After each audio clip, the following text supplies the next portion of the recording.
Bom dia, turma do quarto ano. Hoje vocês vão estudar a matéria de História e o assunto é o fim do período regencial. Lembra que na semana passada a Pro falou para vocês sobre os conflitos. Aí a Pro citou 5 conflitos, falou quando aconteceu, o ano que aconteceu. Só que a Pro falou que, além desses, teve outros também, mas que não ficou muito conhecido. E o que ficou mais conhecido foram esses conflitos. Todos esses conflitos contribuíram para que os regentes se desanimassem. E o último regente, que era aquele que estava governando, só para lembrar, né? Vamos voltar um pouquinho atrás. Lembra que Dom Pedro, voltou para Portugal. Indo a Portugal, ele deixou seu filho, Pedro de Alcântara, de 5 anos. Pedro de Alcântara não poderia assumir o poder. Aí ficou Bonifácio tomando conta de Pedro de Alcântara, que tinha 5 anos. Porque para assumir o poder tinha que ter o quê? 18 anos de idade. Então, até Pedro de Alcântara completar 18 anos, então o que fizeram? Entraram em acordo para que o Brasil fosse governado por regente. Esses regentes tinham a responsabilidade de governar o Brasil e também de cuidar de Dom Pedro, principalmente da sua educação. Certo? Só que algumas pessoas, ex-escravos, comerciantes, de várias partes, de várias regiões aqui do Brasil, não estava aceitando o governo dos regentes. Só lembrando, a regência, o governo, com os regentes foram em 2 fases. Primeira fase, que era a regência trina, que era governada por 3 pessoas. Depois veio a segunda fase, que foi a regência una, que era governada por uma pessoa. Aí veio Padre Antônio, depois veio o último regente, que foi Araújo. Araújo, quando ele assumiu, ele viu bastante os conflitos que estavam acontecendo em várias partes. Lembra que a Pro foi falando das partes? Dos conflitos mesmo aconteceu aqui na Bahia, aqui em Salvador, e na nossa capital, que foi o conflito dos malês. E teve várias outras. E o que vai acontecer? Em 1840, ocorreu um movimento político que defendia a nomeação de Pedro de Alcântara para imperador. Muitos políticos estavam insatisfeitos com o governo regencial de Araújo Lima, o Marquês de Olinda. Contudo, o monarca ainda tinha 14 anos, porque lembra, Pedro de Alcântara, para ele assumir o governo, ele só poderia assumir o governo se ele tivesse 18 anos. Mas ele, nessa época de todos esses conflitos que vão acontecendo, ele tem 14 anos e os partidos do governo, liberal e conservador, eles falam que não. Querem que o Brasil não seja mais governado pelos regentes, mas sim que o Brasil não continue, mas volte atrás, seja de forma monarca. Quer que Pedro de Alcântara, com 14 anos, assuma o poder. Mas como é que ele vai assumir o poder se ele tem só 14 anos? Um adolescente, se na lei tá lá que é com 18 anos, só que esses políticos conservadores e liberais, eles têm uma ideia.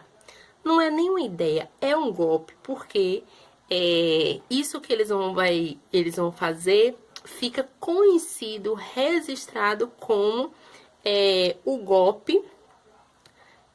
golpe da maioridade. E é isso mesmo que eles fazem.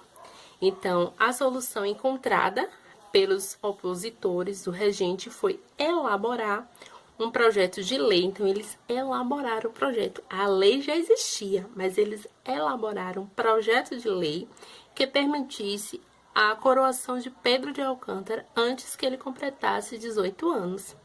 O futuro imperador foi consultado e concordou. Imagine, um adolescente, um menino, ele concordou, ele foi consultado e concordou. Concordou com a proposta. Assim, em julho de 1840, foi decidido que Pedro de Alcântara assumiria o governo, tornando o segundo imperador. Porque quem foi o primeiro imperador? Dom Pedro I. E ele agora, Pedro de Alcântara, filho de Dom Pedro I, se torna o segundo imperador do Brasil. Esse ato ficou conhecido como golpe da maioridade. Foi o golpe. Por que foi o golpe? Porque ele tinha só 14 anos. E era por lei que só com 18 anos que assumiria. E esses políticos, eles elaboram um projeto de lei que faz com que Pedro de Alcântara assuma o poder com 14 anos. Então, foi conhecido como golpe da maioridade, pois antecipou a maioridade do monarca, Pedro de Alcântara, e o declarou habilitado a exercer o cargo do imperador. Então, ele assumiu. Então, com isso, acontece o fim do período regencial. Então, o período regencial é marcado por Pedro de Alcântara, com 14 anos, assumindo o poder. A partir do momento que ele assume o poder, não precisa mais de regente. Aí dá o fim desse período regencial. Certo, meus alunos? Voltando aqui, que eu ia explicar para vocês sobre o governo monarca ou o tipo de governo de monarquia. Então, um governo, uma nação que é governada por um governo monárquico é uma nação que é governada por famílias, ou seja, é um governo que passa de pai para filho.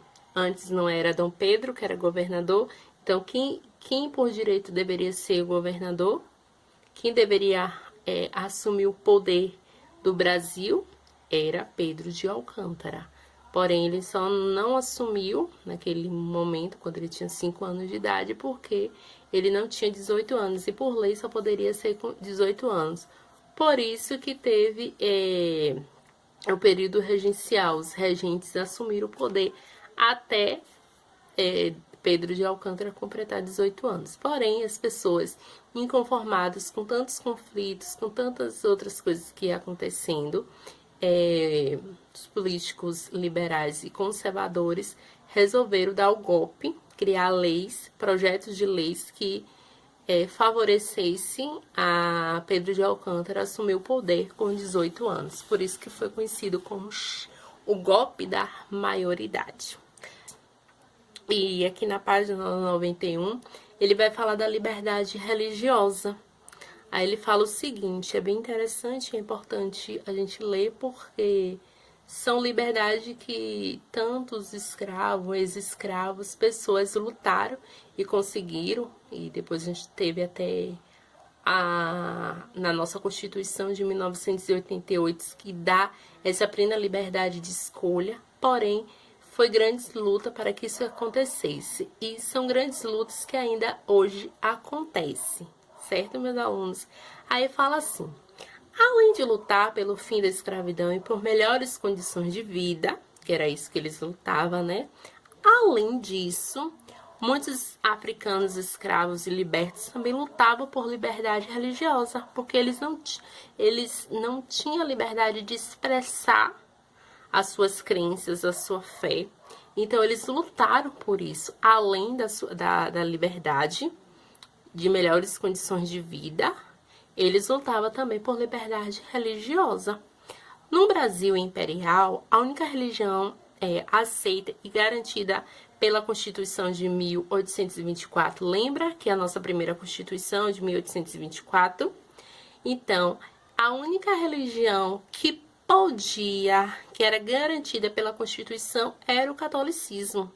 A única, as demais não poderia ser vivida por ninguém, não era aceita.